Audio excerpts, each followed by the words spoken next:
I'm gonna see if it works, guys. I'm gonna see if y'all come on here. Hold on.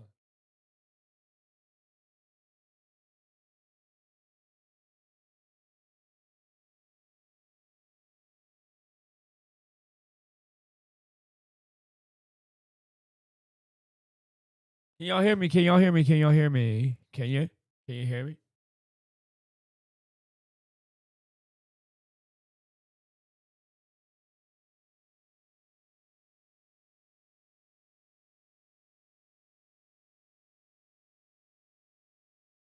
Can y'all hear me?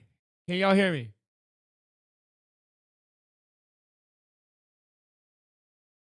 Yeah, I don't know what that was because they booted me and I'm not getting no guidelines. Like there's nothing wrong with what we're talking about. This is just part two. The part one should come up. Please watch. They're trying to stop this information. And that's sad that we're talking about unity and nothing hate and they stopped this stream. I don't understand that.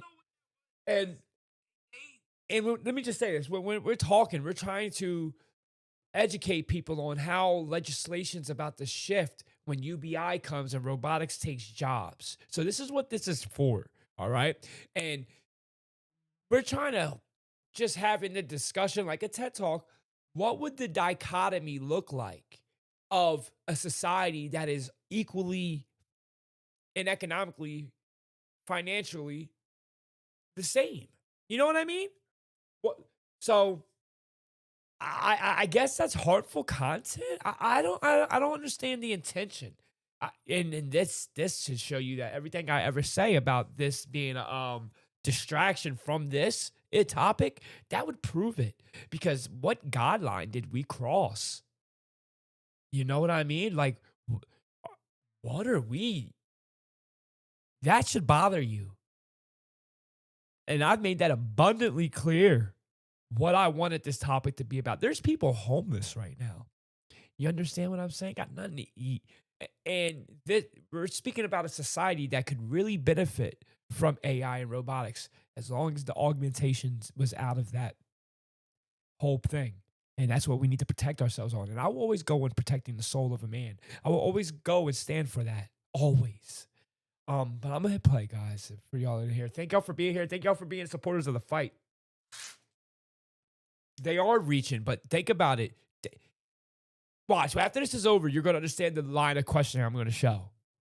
You're gonna be like, wow. You're gonna understand why we're so distracted by terrorists and Israel and Michael Jackson and sports. And you're gonna see why, because they're gonna keep us numb to the fact that we are at the pinnacle of an opportunity or a whole societal shift where there's no more poverty, where there's no more prison system. Like that's what that would be. Because without poverty, there's no crime.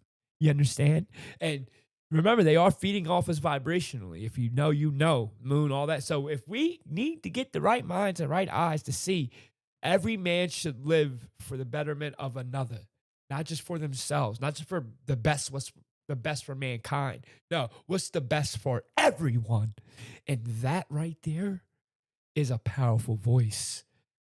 And that goes against everything, even we operate under that constitution we're under. It goes against that constitution. You think that constitution goes for you, and it's a psyop, believe it or not. That's also why we're not under it. The U.S. Constitution, this is my opinion, it is set up systematically for systemic racism. All right, and I am that is disgusting. And he maybe said a trigger word on here, and they're going to review it. But listen, YouTube, I am very compliant and do not break no guidelines. So please review this video. Review my last video and understand I'm about unification and I'm trying to educate people on the history of it. Because if we can't figure out the start of this problem, how are we ever going to get to the finish of it? And a lot of us are also understanding why our parents were a certain way. So there's some people in here that probably had prejudice from their family side, and we all are prejudiced to an extent, but we're not hatred in our heart prejudice. You know what I'm saying? But again, that's through systematic design. Your hate you have for people isn't even your hate. It's real out here, man. Can you and what this man just said before I got off? He said it's crazy The greatest minds have proved everyone has levels of melanin, which states that everyone is one race. He said that. A white man on TV just said that. But they divided us. It's crazy work. This is a TED Talk, by the way. Go watch it. The Lie That Invented Racism by John Beeman. You see it at the top of the screen, on top of my Patreon. Also, for my Patreon members, thank y'all, man. I'm going to start making y'all, I got to make y'all a cut scene, and I'm going to do that to give shout out to all my Patreon members, man. Y'all the only reason why my son can get anything right now. And I really appreciate you. I really do. Oh, all right, let's go. Let's continue this, guys, man. Thank you guys for being the awakened. Thank you guys for being the conscious community, man. For real. It starts with us. But for most of human history, people had no notion of race.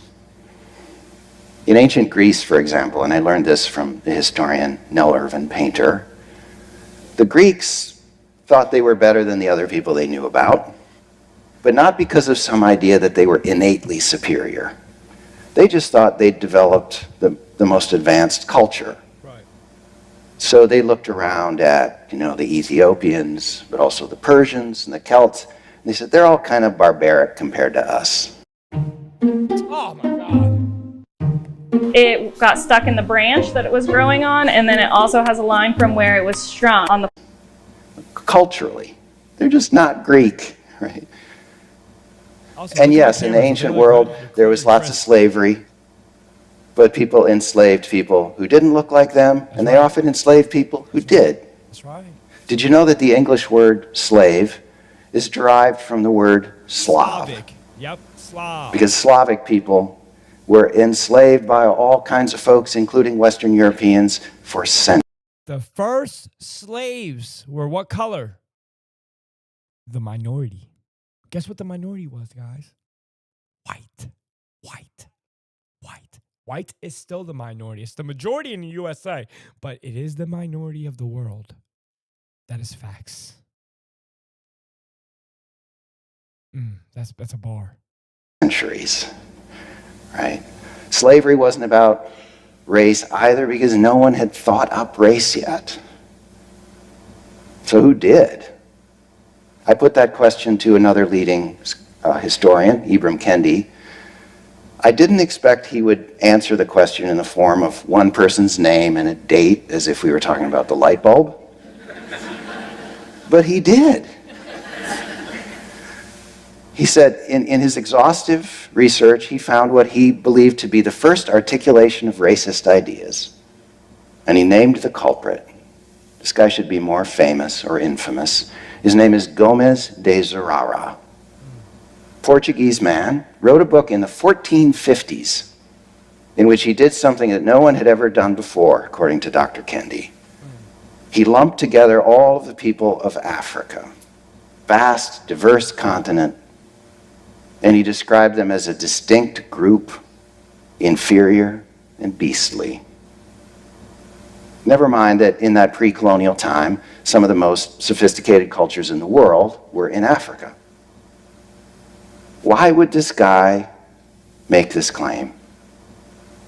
Turns out it helps to follow the money. Message. First of all, Zurara was hired to write that book by the Portuguese king. And just a few years before, slave traders, here we go, slave traders tied to the Portuguese crown had effectively pioneered the Atlantic slave trade. They were the first Europeans to sail directly to sub-Saharan Africa to kidnap and enslave African people. So it was suddenly really helpful. How many people know that they changed whips to paychecks? Message. To have a story about the inferiority of African people, to justify this new trade to other people, to the church, to themselves. And with the stroke of a pen, Zurara invented both blackness and whiteness because he basically created the notion of blackness through this description of Africans. And as Dr. Kendi says, blackness has no meaning without whiteness. Other European countries followed the Portuguese lead in looking to Africa for human property and free labor, and in adopting this fiction about the Fun fact. Do you know who stopped Western Europeans from dying from the bubonic plague? Do y'all know who stopped them? Africa. The African cultures saved them because did you know how dirty white people were in Europe? They didn't believe in showering at all. At all. They all wiped their ass with a sponge that was a communal toilet paper sponge for your ass. Crazy work. Yeah, they taught them math. They taught them plumbing. Africa had plumbing, but not Europe. Not the Vikings. None of them. None of them. Africa, they have raped Africa and changed y'all history. That's why Russians weren't white either, but that's a different conversation. Y'all are not ready for it. They were more like the San people of Africa. But again, do your history. Mathematics came from them. Everything. Do your research, man. Shout out to them. But then they try to give them only a Black History Month, which is American Black History Month, not the world message. That's why they prop up Black History Month, and then their own race fight for that. They fight to have that month and don't even know what they're fighting for. Morgan Freeman said it best. I don't want no Black History Month. That's America's Black History Month. That's not the true Black history. It's not. Why you think they give y'all that and y'all gonna fight for it? It's how ignorant people are. They don't know. They only know what they've been told. If that's not a message to question everything, and I hope this triggers you. I hope it does. I want it to. I'm trying to trigger you. Trying to provoke your thought. Because no matter what I'm saying, how triggering it is, you know I'm fighting for you. Truth hurts, man. The inferiority of African people. And just know I'm passionate for a certain reason, man. I got Black people in my family, bro. And I hate to even say Black people, white people, because there's no such thing. There isn't. And I've said this forever. I'm passionate about this because I've seen the system affect both sides in a negative way. And it directly targeted the family. The dichotomy of a family has completely been destroyed. I found this clarifying. This is such a great video. Racism didn't start with a misunderstanding, it started with a lie. Facts! That's it. Meanwhile, over here in colonial America, the people now calling themselves white got busy taking these racist ideas and turning them into law. Laws that... I'm Arnold Schwarzenegger writing a book. To the chopper! Come I don't know how to... stripped all human rights from the people they were calling black and locking them into our particularly vicious brand of chattel slavery. And laws that gave even the poorest white people benefits. Not big benefits in material terms, but the right to not be enslaved for life. That's a benefit? The right to not have your loved ones torn from your arms and sold. That's a benefit? And sometimes real goodies. The handouts of free land to white places like Virginia, to white people only, started long before the American Revolution and continued long after. Message. Now, I can imagine do your own research. There would be people listening to me, if they're still listening, They better be. who might be thinking, oh, come on, this is all ancient history. Why does this matter? Things have changed. Can't we just get over it and move on? Right? But I would argue, for me, certainly, learning this history has brought a real shift in the way that I understand racism today. To review, 2 quick takeaways from what I've said so far. 1, race is not a thing biologically. It's a story some people decided to tell.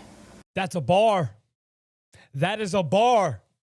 Race is not something that is instilled into you biologically. It is a lie that's been told.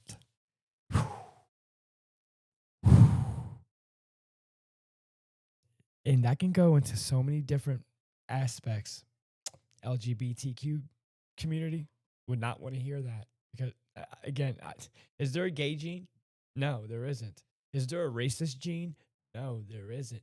You are programmed for that. You're not born into that. Again. And two, people told that story to justify the brutal exploitation of other human beings for profit. Oh, that's the hit. Oh, I didn't learn those two facts in That's school. it. I suspect most of us didn't. If you did, you had a special teacher, Facts. Facts. right? But once they sink in, for one thing, it becomes clear that racism is not mainly a problem of attitudes, of individual bigotry. No, it's a tool. It's a tool to divide us and to prop up systems, economic, political, and social systems that advantage some people and disadvantage others. And it's a tool to convince a lot of white folks who may or may not be getting a great deal out of our highly stratified society to support the status quo. Could be worse, at least I'm white. Once I grasped the origins of racism, I stopped being mystified by the fact that it's still with us. Message. I like that. I like that. I guess, looking back, I thought about racism as being sort of like the flat earth. This bad, outdated thinking that would fade away on its own before long. But now this tool of whiteness is still doing the job it was invented to do. Right. Powerful people go to work every day leveraging and reinforcing this old weapon. Tell me is he lying? Is it not being used today? It's just not in your face. It's not so abrupt. You know what I mean? It's not like, fuck you. No. It's done passive aggressively through our system. Systemically. Dang. In the halls of power, in some broadcast studios we could mention. And we don't need to fuss over whether these people believe what they're saying, whether they're really racist. That's not what it's about. What did I do?